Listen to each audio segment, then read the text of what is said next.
Bismillahirrahmanirrahim. Assalamualaikum warahmatullahi wabarakatuh. Bismillah, alhamdulillah. Allahumma sholli ala sayyidina Muhammad wa ala alihi wa sahbihi ajma'in. Asyhadu an la ilaha illallah wa asyhadu anna Muhammadan abduhu wa rasuluh ya amma ba'd. Alhamdulillah, sahabat-sahabat, mudah-mudahan Allah Subhanahu wa taala memberikan keberkahan kepada kita semuanya, memberikan keselamatan, kesehatan, dan kesejahteraan, serta mudah-mudahan kita semuanya dilapangkan segala urusan kita dan diberikan oleh Allah Subhanahu wa taala perlindungan dari berbagai macam mara bahaya yang sekiranya Allah akan turunkan kepada kita. Allah tahan dan kemudian Allah lindungi kita dan keluarga kita, tetangga kita, sahabat kita, dan saudara-saudara kita. Amin ya Allah ya Rabbal Alamin. Sambil menunggu teman-teman kita, mari kita bersolawat dulu. Kemudian kita akan nanti kisah Abu Lahab dan Abu Jahal yang sangat membuat menarik untuk direnungkan dan untuk kita jalankan. Innallaha wa malaikatahu yusholluna 'alan nabi ya ayyuhalladzina amanu shallu 'alaihi wa sallimu taslima. Shalawat Jibril ya. Sallallahu ala Muhammad sallallahu alaihi wasallam. Sallallahu ala Muhammad sallallahu alaihi wasallam. Asyraqal badru alaina fantafaz minhum buduru misla husnik marwaina kuntu ya wajah sururi anta syamsun anta badrun anta nurun fawqa nuri anta iksiru wa qalli anta misbahu suduri ya habibi ya Muhammad ya arusa khafiqaini ya muayyad ya mumajjad ya imam al-qiblataini. Allahumma sholli wa sallim ala sayyidina wa maulana Muhammadin sallallahu alaihi wasallam. Untuk mengundang rahmat, mari kita membaca Al-Quran surat Al-Baqarah. A'udzu billahi minasy syaithanir rajim. Bismillahirrahmanirrahim. Wa idza sa'alaka ibadi anni fa inni qarib ujibu da'watad da'i idza da'an fayastajibu li wa yu'minu bi la'allahum yarshudun.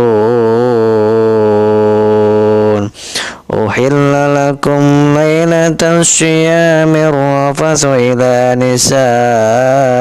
نسائكم هن لباس لكم وأنتم لباس لهن علم الله أنكم كنتم تختانون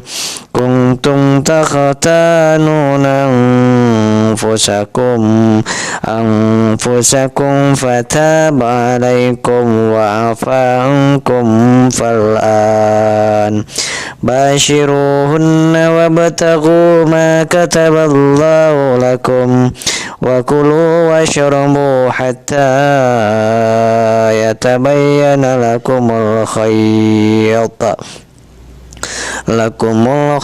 الأبيض من الخيط الأسود من الفجر ثم أتموا الصيام إلى الليل ولا تباشرون وأنتم عاكفون في المساجد تلك حدود الله فلا تقربوها كذلك يبين الله آياته للناس لعلهم يتقون صدق الله العظيم. Alhamdulillah sahabat-sahabat, mudah-mudahan yang mendengarkan, yang membacanya, yang menyebarkannya mendapatkan rahmat, kebaikan dari Allah Subhanahu wa taala, menjadi asbab hidayah, menjadi asbab penyembuh bagi kita semuanya. Di sebuah kesempatan keajaiban Al-Qur'an ini ditantang oleh Allah Subhanahu wa taala dari 1400 tahun yang lalu. Barang siapa yang bisa membuat semisal dengan Al-Quran ini, maka silahkan buat. Andai kata kamu tidak sanggup satu orang membuatnya, maka silahkan bersama-sama untuk membuat semisal Al-Quran ini. Ternyata tidak ada yang bisa menyamai syair-syair daripada Al-Quran, karena memang Al-Quran ini adalah ciptaan dan firman Allah Subhanahu wa ta'ala. Salah satu orang yang pernah membuat ayat Al-Quran yang dinamakan Musailamah Al-Kadzab, dia mencoba untuk membuat ayat Al-Quran, tetapi tidak berhasil sahabatku. Karena beda antara ayat Al-Quran yang dijamin oleh Allah Subhanahu wa taala dengan buatan manusia manapun. Keistimewaan dan keajaiban Al-Quran di suatu ketika Abu Jahal dan Abu Lahab ini berbicara kepada Abu Jahal dan Abu Lahab, berdiskusi. Wahai Jahal, wahai Lahab, kelihatannya orang-orang Quraisy itu sangat jatuh cinta kepada Muhammad itu ketika membaca ayat suci Al-Quran. Terus harus bagaimana sekarang?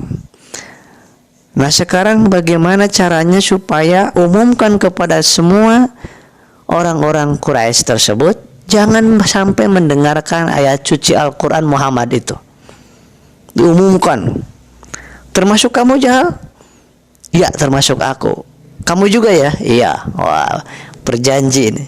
Antara Abu Jahal dengan Abu Lahab berjanji tidak akan mendengarkan ayat suci Al-Quran yang dilantunkan oleh baginda Rasulullah SAW. Karena mereka pada tahu ketika mendengar ayat suci Al-Quran, apalagi yang dilantunkan oleh baginda yang mulia Rasulullah SAW, akan jatuh cinta kepada ayat-ayat suci Al-Quran tersebut. Sehingga sahabat Umar bin Khattab masuk Islam secara keseluruhan, cinta Islam secara mendalam, secara kafah, wasilah dibacakan surat Toha. Luar biasa ayat suci Al-Quran ini. Di suatu malam, sehari semalam berlalu, Abu Jahal Abu Lahab ini 2 malam berlalu, 3 malam, 4 malam, sampai seminggu ke sana. Ternyata rasa rindu di dalam hati Abu Jahal dan Abu Lahab itu terjadi. Rasa rindu ingin mendengarkan alunan ayat Al-Quran dari baginda Rasulullah SAW, sehingga dua-duanya tidak kuat. Abu Jahal sama Abu Lahab rindik-rindik malam-malam mendatangi rumah Rasulullah SAW hanya untuk mendengarkan alunan ayat suci Al-Quran. Tapi bedanya Abu Jahal dari sebelah sini, Abu Lahab dari sebelah sini. Nggak menyangka, wah pasti si Lahab nggak bakal datang ke sini. Begitupun Abu Jahal, wah si Jahal nggak bakal ke sini nih. Sama-sama jalan dari sebelah sini, Lahab jalan dari sebelah sini. Pas bertemu di sudutnya rumah baginda Rasulullah SAW, sedang sama-sama mendengarkan ayat suci Al-Quran Rasulullah SAW. Kaget, kamu Lahab, loh kamu Jahal, kamu ngapain di sini? Lah kamu ngapain? Ternyata kita tidak bisa dibohongin. Hati kita ternyata jatuh cinta kepada ayat suci Al-Quran yang dilantunkan oleh Rasulullah, oleh Muhammad tersebut. Karena memang Al-Quran bukan ciptaan manusia, tetapi firman Allah Subhanahu wa Ta'ala. Luar biasa. Akhirnya keduanya juga mengakui keistimewaan daripada Al-Quran, kemurnian daripada Al-Quran, kesucian daripada Al-Quranul Karim ini. Sahabat-sahabat yang dimuliakan oleh Allah Subhanahu wa Ta'ala, Rasulullah SAW pantas menyampaikan, andai kata di sebuah rumah tidak dibacakan ayat suci Al-Quran, maka bagaikan kuburan, dan pasti kuntilanak, pemedi, genderuwo senang, walaupun megah rumahnya, mahal harganya, bertingkat rumahnya, tetapi kalau di dalam rumah tersebut, kata Rasulullah, tidak dibacakan ayat suci Al-Quran, maka bagaikan kuburan dan bagaikan rumah kosong yang tidak ada penghuninya. Kalau udah rumah tidak ada penghuninya, pasti akan dihuni oleh makhluk-makhluk yang lain. Sehingga Rasulullah SAW menyampaikan, nawiru buyutakum bi tilawatil Quran. Sinarilah, cahayailah rumah-rumahmu dengan ayat-ayat suci Al-Quran. Sahabat-sahabat yang dimuliakan oleh Allah Subhanahu wa Ta'ala, hati yang tidak pernah membaca Al-Quran, kata Rasulullah SAW, akan menjadi mati, sehingga sulit sekali untuk mendapatkan nasihat yang benar, sehingga sulit sekali untuk mendapatkan kebenaran. Ketika hati kita mati, maka salah satu doa yang tidak diijabah karena hatinya mati.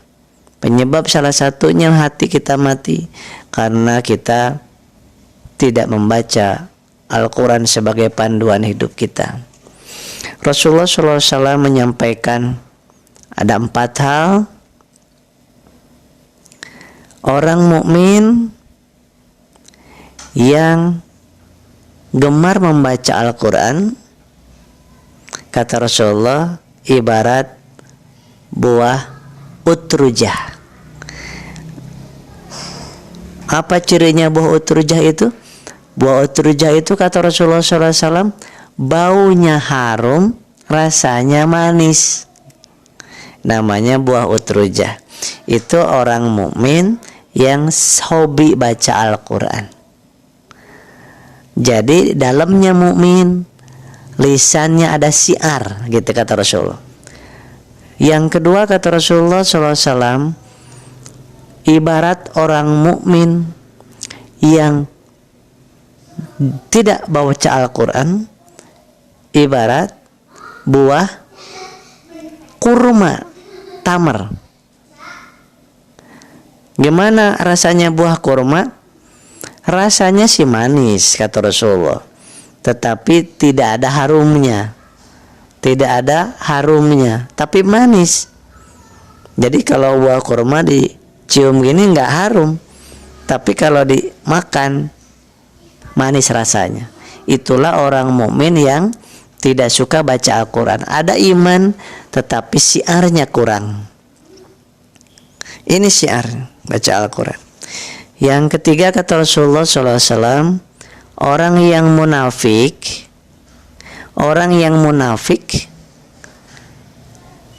dan rajin baca Al-Quran, itu kata Rasulullah ibarat buah royhana. Bagaimana buah royhana itu? Kata Rasulullah, buah royhana itu harumnya enak, ya, tapi rasanya pahit. Harumnya enak, rasanya pahit. Seperti apa tuh? Seperti itu ya. Orang munafik yang baca Al-Quran itu harum, kalau ibarat buah, harum baunya, tapi dalamnya pahit. Nah yang keempat, orang yang munafik yang tidak pernah baca Al-Quran, itu kata Rasulullah semisal buah handolah. Apa buah handolah itu? Kata Rasulullah SAW, buah handolah itu harumnya tidak ada, rasanya pun tidak ada. Seperti buah apa? Pace, ya kan? Harum tidak, manis tidak. Itu orang munafik yang tidak pernah baca Al-Quran. Nah, mudah-mudahan kita termasuk orang yang beriman dan rajin baca Al-Quran. Sahabat-sahabat yang dimuliakan oleh Allah, keistimewaan Al-Quran ini, mari kita sama-sama meningkatkan hobi kita baca Al-Quran. Karena akhir zaman nanti ini bacaan Al-Quran sudah tidak ada lagi, terhapus. Tidak ada lagi bacaannya, harokatnya tidak ada, hurufnya tidak ada. Kita mau mencari Al-Quran dimanapun, tidak akan pernah menemukan Al-Quran yang ada harokatnya ketika mendekati kiamat. Dan ingin sekali kita membaca Al-Quran. Nah, mumpung lagi ada sekarang, mari kita baca seayat, satu huruf, dibalas 10 kebaikan oleh Allah Subhanahu wa Ta'ala. Orang yang baca Al-Quran dengan punya wudu lebih besar pahalanya dibandingkan baca Quran tanpa punya wudu.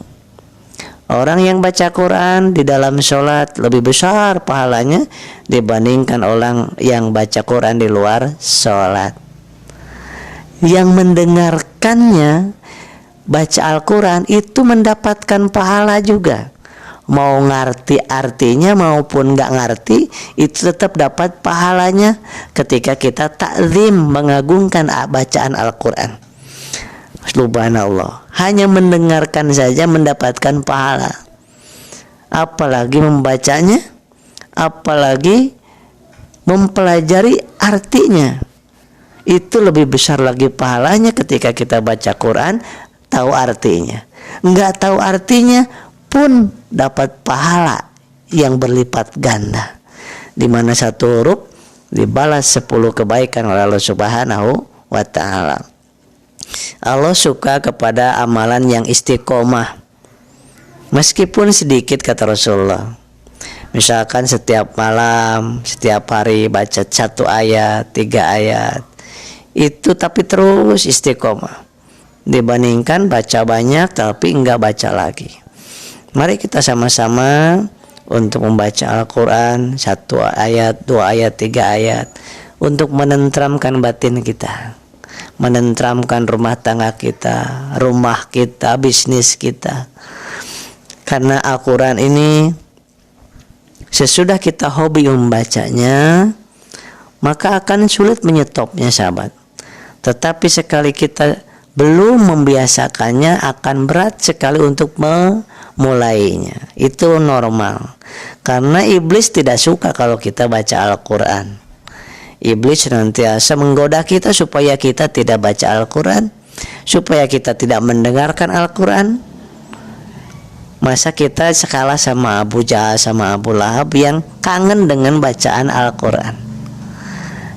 Sahabat-sahabat yang dimuliakan Allah Subhanahu wa Ta'ala, jadi kalau mau menghafalnya itu lebih bagus, membacanya bagus, mendengarkannya bagus, senangnya juga bagus. Senang mendengarkannya, senang, waduh saya belum bisa baca Al-Quran, senang mendengarkannya, itu pun mendapatkan pahala. Sambil kita belajar sedikit demi sedikit. Kalau anak-anak kita ingin baca Al-Quran, yuk kita juga baca Al-Quran, insya Allah. Sedikit demi sedikit, siapa tahu amal-amalan yang lain tidak diterima oleh Allah, ternyata amalan baca Al-Quran yang beberapa huruf itu diterima sama Allah, disukai sama Allah, sehingga Allah memberikan rahmatnya dan memasukkan kita ke surganya Allah dengan rahmatnya. Bisa jadi terjadi seperti itu karena Allah sangat baik sekali, sangat menghargai orang-orang yang senantiasa memperbaiki dirinya, yang selalu kita mohon kepada Allah setiap habis wudu, Allahumma ij'alna minat tawabina waj'alna minal mutatahhirin waj'alna min ibadikas sholihin. Ya Allah, jadikan hamba termasuk orang-orang yang ahli taubat, termasuk orang-orang yang membersihkan hati, dan termasuk orang-orang yang ahli kebaikan. Itu kita minta selalu kepada Allah Subhanahu wa Ta'ala. Di dalam sholat juga, Rabbi gfirli, ya Allah ampuni hamba, warhamni, kasihani hamba ya Allah, wajburni, penuhi kebutuhan hamba, warfa'ni, angkat derajat hamba, warzuqni, berikan kepada hamba rizki, wahdini, tunjukkan hamba ke jalan yang baik, ke jalan para rasul, para nabi, para orang-orang soleh, wa'fu anni, maafkan hamba. Rabbi gfirli warhani wajburi warfani warzuqni wahdini wa'afini. Wa'afini, ya Allah, sembuhkan dan sehatkan hamba. Sehat walafiat. Ketika sehat, diberikan kemampuan untuk melakukan ketaatan kepada Allah Subhanahu wa Ta'ala. Di mana kita diberikan sakit, diberikan kemampuan oleh Allah Subhanahu wa Ta'ala untuk taat juga kepada Allah Subhanahu wa Ta'ala. Jadi sakit kita, peristirahatan kita dari maksiat, sehat kita, penambah aktivitas ibadah kita. Masya Allah. Andai kata kita merasakan bahwa sakit adalah tempat istirahat kita dari maksiat, tempat kita merenung, tempat kita evaluasi diri, kemudian ketika kita diberikan sehat, semakin semangat lagi untuk berbuat kebaikan, maka tidak ada ruginya bagi orang yang beriman. Baik sehat maupun sakit, itu semuanya kebaikan dari Allah Azza wa Jalla yang maha cinta, yang maha kasih sayang kepada kita semuanya, sahabatku. Sahabat-sahabat yang dimuliakan oleh Allah Subhanahu wa Ta'ala, Al-Quran adalah imam kita. Kata Rasulullah SAW, barang siapa yang menjadikan Al-Quran di depan saya, di depan kalian, di depan kita, kata Rasulullah SAW, maka Al-Quran ini akan menggusurmu kepada surga, akan membawamu kepada surga. Tapi barang siapa yang Al-Quran ini kita simpan di belakang kita, maka Al-Quran ini akan mendorong ke neraka. Artinya apa? Artinya Al-Quran ini kita jadikan imam. Kata Al-Quran, hindari riba, kita hindari riba. Kata Al-Quran, wa antasimu bihablillahi jami'a, berpegang teguhlah kepada tali Allah, wala tafarraqu, jangan bercerai-berai. Nah, kita juga jangan bercerai-berai. Kita ikutin Al-Quran, karena Al-Quran ini imam kita. Imam itu ada di depan. Imam sujud, kita sujud. Imam ruku, kita ruku. Ya, imam salam, kita salam. Itu namanya Al-Quran sebagai imam kita. Maka Al-Quran ini akan membawa kita ke surganya Allah Subhanahu wa Ta'ala. Tetapi barang siapa yang menjadikan Al-Quran di belakang kita, artinya kata Al-Quran, jauhi riba, kita makan riba. Kata Al-Quran, bersatulah, jangan bercerai-berai, kita malah bermusuh-musuhan. Dan hindari permusuhan, malah kita bermusuh-musuhan. Sembahlah Allah yang Esa, malah kita tidak menyembah Allah yang Esa. Kemudian bertobatlah kepada Allah, kita malah maksiat terus. Berarti kita menjadikan Al-Quran itu di belakang kita. Dan kata Rasulullah, siapa yang membelakangi Al-Quran, maka Al-Quran ini akan mendorong kita ke neraka. Naudzubillah min dzalik. Nah, mari kita sama-sama menjadikan Al-Quran ini sebagai imam kita, sebagai pedoman kita, sehingga termasuk di dalam hadis tadi, kita dibimbing oleh Al-Quran menuju kepada rahmat Allah, menuju kepada surganya Allah Subhanahu wa Ta'ala, baik surga di dunia maupun surga di akhirat. Apa surga di dunia itu? Surga itu adalah kenikmatan, sahabatku. Surga itu adalah kenikmatan. Surga itu adalah keindahan. Surga itu adalah ketenangan. Nah, di dunia udah ada surga. Kapan? Kapan saja, siapa saja yang hatinya senantiasa tenang hatinya, berarti dia sudah mendapatkan surga di dunia ini. Karena hanya orang yang mendapatkan surga di dunia yang akan mendapatkan surga di akhirat kelak. Bagaimana ceritanya? Siapa yang senantiasa tenang hatinya, dalam kondisi punya uang, rasa tenang hadir. Banyak uang, rasa tenang hadir. Sedang sehat, rasa tenang hadir. Sedang sakit, rasa tenang hadir. Berarti dia sudah mendapatkan surga dunianya. Kenapa tenang bisa hadir? Karena menghadirkan selalu Allah dalam hatinya, dalam kondisi apapun. Dalam kondisi ada musibah, dalam kondisi ada nikmat, selalu ingat kepada Allah Subhanahu wa Ta'ala dalam zikrullahnya. Sehingga selalu muncul ketenangan, sakinah di dalam hatinya. Itulah yang dinamakan surga, sahabatku. Surga di dunia. Maka siapa yang mendapatkan surga di dunia, maka akan mendapatkan surga di akhirat juga. Siapa yang tidak mendapatkan surga di dunia, di dalam hatinya itu di dunianya kesel saja, mengeluh aja, dikasih sehat dipakai maksiat, gersang hatinya. Dikasih sakit, ngeluh dan tidak sabaran, gersang hatinya. Itu namanya neraka di dunia. Punya harta dipakai sombong, punya jabatan dipakai sombong, dipakai nindas orang, punya ilmu dipakai untuk pinterin orang, untuk ngebohongin orang. Nah, itu namanya di dunianya sudah menciptakan neraka, sehingga tidak mungkin mendapatkan surga di akhirat kelak, kecuali dengan izin Allah, dengan taubatan nasuha. Sahabat-sahabat, Allah sangat mudah mengampuni seluruh dosa-dosa kita, walaupun dosa sebanyak apapun. Dengan karunia Allah yang maha pengampun, maha penyayang, maka Allah sangat mampu, sangat sanggup, dan sangat kuasa menghapus dosa-dosa kita, walaupun dosa kita sebesar gunung, sebanyak lautan, sebanyak buih di lautan. Andai kata taubatan nasuha, mohon ampun kepada Allah, tersungkur, maka tidak ada susahnya bagi Allah untuk mengampuni dosa kita. Jadi tidak usah berkecil hati, tidak usah putus asa. Sebesar apapun dosa kita, ketika datang kepada Allah yang Maha Agung, akan diampuni oleh Allah Subhanahu wa Ta'ala dengan taubatan nasuha. Sebaliknya, orang yang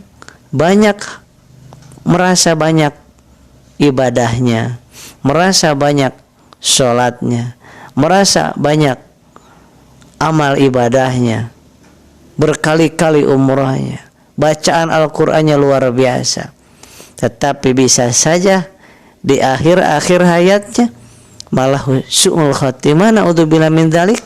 Apa sebab? Karena di situ ada riya, mungkin di situ ada ketidakikhlasan, mungkin di situ sering menghina orang, mengejek ibadah orang, sehingga Allah murka dan benci kepadanya. Nah, kita artinya apa?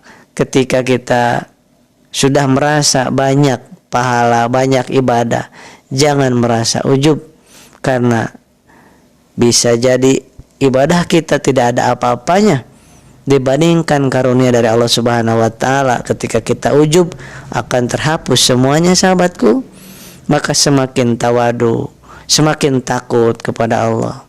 Dan yang seperti kita yang merasa berlumur dengan dosa, jangan juga kita putus asa. Bisa jadi kita mendapatkan ampunan dari Allah Subhanahu wa Ta'ala. Seperti yang sering kita doa, Allahumma inna nas'aluka salamatan fid din wa afiatan fil jasad wa ziyadatan fil ilmi wa barakatan fil rizqi wa taubatan qoblal maut wa rahmatan indal maut wa maghfiratan ba'dal maut. Ya Allah, berikan rahmat sebelum. Allahumma hawwin alaina fi syakaratil maut. Ya Allah, jadikan wafat kami mudah dalam syakaratul mautnya. Allahumma hawwin alaina fi syakaratil maut wa najatan minan nar wal afa indal hisab. Kita minta kepada Allah.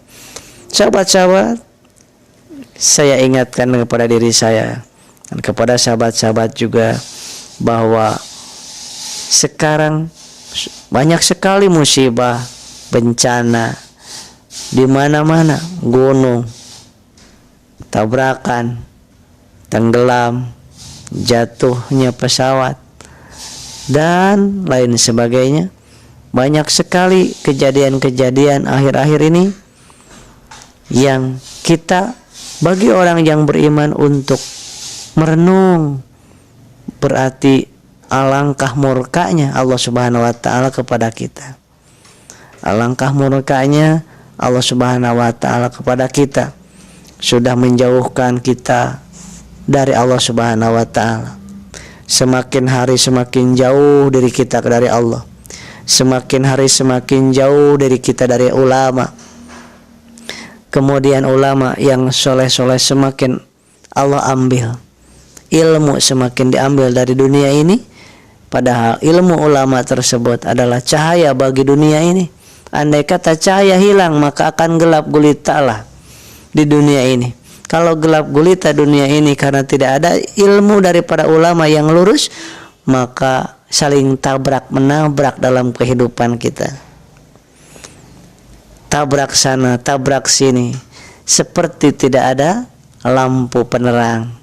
Seperti hidup dalam kegelapan malam di hutan belantara. Bagaimana kira-kira? Kita lihat waktu saya SD tahun 90-an, kira-kira tahun 90-an itu belum ada listrik, sahabat. Di kampung saya belum ada listrik, pakai lampu patromak, ya, pakai obor. Kalau ke masjid jam 5 sudah pada kumpul anak-anak SD SMP yang belum sekolah, pada kumpul pada di masjid, nginep juga pada di masjid. Di masjid sana pada ngaji Al-Quran, di masjid situ ada yang ngaji debat, di masjid sana ada perjanji, di masjid sana baca Yasin. Di setiap penjuru kampung itu ramai dengan ngaji Al-Quran, kemudian dengan debat, dengan sholawat, dengan zikir, ramai semuanya. Nah, begitu listrik masuk desa, listrik sudah Allah berikan karunia, anugerah berbentuk listrik, alhamdulillah, nikmat, terang, masjid terang. Tetapi luar biasa, semakin terang masjidnya, semakin jauh dari bacaan Al-Quran, dari debat. Sekarang kalau pulang ke kampung-kampung tertentu, ke desa-desa tertentu, ada orang anak muda baca Al-Quran, dianggap aneh sekarang, sahabatku. Anak SMP atau SMA baca Al-Quran itu udah termasuk makhluk aneh, makhluk langka saat ini. Luar biasa. Padahal zaman dulu SD, SMP, SMA masih mau ngaji, masih mau ke masjid. Sekarang anak SMP, SMA udah jauh dari masjid, di depan TV, nongkrong sana nongkrong sini. Nah, ini adalah renungan bagi kita. Mau seperti apa 10, 20 tahun, 30 tahun dari sekarang yang akan datang? Jangan 30 tahun deh, 5 tahun dari sekarang. Mau seperti apa kondisinya? Tergantung kita bagaimana sikap kita terhadap Al-Quran dan masjid, serta sikap kita kepada para ajengan, para ustadz, para alim ulama. Mari kita dekati para ulama. Kita cari ulama-ulama yang ahli akhirat, yang betul-betul kredibilitas, loyalitas terhadap Islamnya bisa dipertanggungjawabkan di sisa dunia wal akhirat, sehingga kita bisa belajar dari beliau-beliau ini, sehingga kita bisa selamat dunia dan selamat akhirat. Kita tidak mau selamat dunia saja, ingin kita selamat di dunia, terlebih-lebih di akhirat yang tidak ada ujungnya. Oleh sebab itu kita wajib sekali untuk belajar kepada ulama akhirat, ulama yang betul-betul takut kepada akhirat, takut kepada Allah, sehingga kita tidak mendapatkan surga-surgaan, tapi kita mendapatkan surga beneran. Nah, karena kita belajarnya kepada ulama beneran. Nah, kalau kita belajar kepada ulama-ulamaan, mungkin dapatnya surga-surgaan. Mudah-mudahan kita termasuk orang-orang yang diberikan hidayah oleh Allah Subhanahu wa taala. Sampaikan walaupun satu ayat. Bisa Al-Fatihah, sampaikan Al-Fatihah. Bisa bismillah, sampaikan bismillah. Bisa cara wudu, sampaikan cara wudu. Tahu tentang sholat, sampaikan cara sholat. Karena menyampaikan ini tugas kita semua umat Rasulullah SAW. Bukan tugas para ulama saja. Kalau tugas para ulama mengajar Al-Quran, mengajar tafsir, nahwu, sorof, dan kitab-kitab yang lainnya, itu tugas ulama. Tapi kalau tugas umat Islam semuanya adalah menyampaikan apa yang diketahuinya, wajib menyampaikan. Kalau tidak disampaikan, bagaimana anak-anak kita, remaja kita tahu tentang keindahan Islam? Kita lihat sekarang di media, di medsos, di TV, sedikit yang menyampaikan kebenaran. Nah, jadi kitalah yang menyampaikan kebenaran semampu kita. Sebisa kita, semampu kita, kita sampaikan. Nah, sehingga salah juga ada kalau ada yang mengatakan kalau ibadah itu nggak usah diperlihatkan, untuk sendiri saja. Gimana mungkin anak-anak kita remaja kita tahu bagaimana sholat kalau kita tidak perlihatkan bagaimana sholat? Bagaimana mungkin anak muda kita tahu bagaimana cara wudhu yang benar kalau kita tidak diperlihatkan cara wudhu?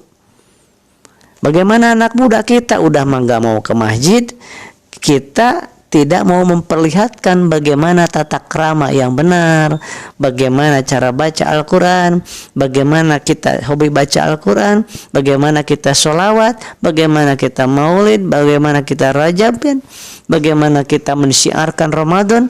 Kalau kita tidak disiarkan oleh kita, maka anak-anak kita tidak tahu nantinya. Nah, padahal hal-hal keburukan di medsos begitu bertebaran. Nanti yang dicontek yang buruknya. Nah, jadi kita jadikan medsos yang kita ada ini, kita jadikan alat untuk menyebarkan kebaikan-kebaikan. Jangan takut dikatakan riya ujub, karena niat ada di hati kita. Allah yang Maha tahu niat kita. Kenapa di medsos? Kenapa di medsos kita sampaikan hal-hal kebaikan? Supaya niatnya orang bisa mengikuti apa yang kita sampaikan. Karena kata Rasulullah SAW, siapa yang menunjukkan sebuah kebaikan, maka dia akan mendapatkan pahala kebaikan orang itu tanpa mengurangi pahala orang itu. Siapa yang memberikan contoh kebaikan, maka dia akan mendapatkan pahala kebaikan orang yang mencontohnya itu tanpa mengurangi pahala orang yang mengerjakannya itu.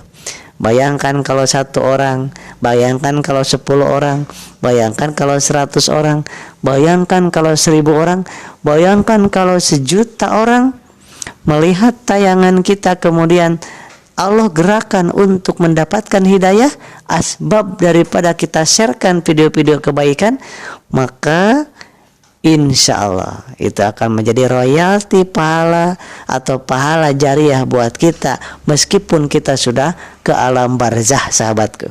Itulah yang dinamakan ilmu yang bermanfaat, yang tidak akan pernah putus walaupun kita sudah wafat.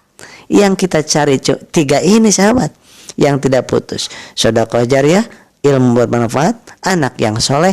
Inilah yang harus kita cari setiap hari, karena nanti kita nggak bisa sholat lagi. Kita kalau udah wafat, kita nggak bisa baca Quran lagi. Sudah wafat, kita nggak bisa dakwah lagi. Sudah wafat, kita nggak bisa mencari nafkah lagi. Tetapi 3 hal yang tidak akan putus, ini yang kita cari, supaya ketika kita nanti sudah tiada pun, ini tidak akan pernah putus, akan ngalir terus. Sedekah jariah, ilmu yang bermanfaat. Gitu, sahabat-sahabat. Mudah-mudahan kita diberikan oleh Allah Subhanahu wa Ta'ala hati yang lurus, karena Allah semata-mata. Orang yang menilai, biarkan saja, nggak apa-apa, karena niat ada di dalam hati kita, dan Allah Maha tahu yang tersembunyi di setiap niat kita. Allah Maha tahu. Manusia tidak ada yang tahu, ya. Masalah ujub, riya, sombong, dan lain sebagainya, tulus, ikhlas, ridho, itu ada di hati kita, antara kita dengan Allah. Tugas kita adalah lakukan, tulis hal-hal yang baik, sharekan hal-hal yang baik, walaupun cuman gambar, tapi kalau gambar itu membuat orang yang melihatnya ingat kepada Allah, ingat kepada Rasulullah, insya Allah itu tidak akan disia-siakan oleh Allah Subhanahu wa Ta'ala, akan menjadi penolong kita, insya Allah, mudah-mudahan di dunia dan di akhirat kita. Demikian sahabat-sahabat, mohon maaf lahir dan batin, dan mudah-mudahan kita semuanya diberikan istiqomah, dihilangkan bencana dari dunia, dari Indonesia ini, dan diberikan negeri yang kita cintai ini badatun, thayyibatun, warabun ghafur, dan Allah berikan bimbingan kepada seluruh orang Indonesia ini, diberi bimbingan dan dikuatkan iman Islamnya, kemudian diberikan rasa harap dan khauf kepada Allah Subhanahu wa Ta'ala, sehingga saling sayang, saling cinta, saling memperbaiki, saling mensupport dalam kebaikan, saling mengingatkan kepada Allah antara sesama bangsa Indonesia ini, insya Allah mudah-mudahan Allah kabulkan. Demikian. Assalamualaikum warahmatullahi wabarakatuh.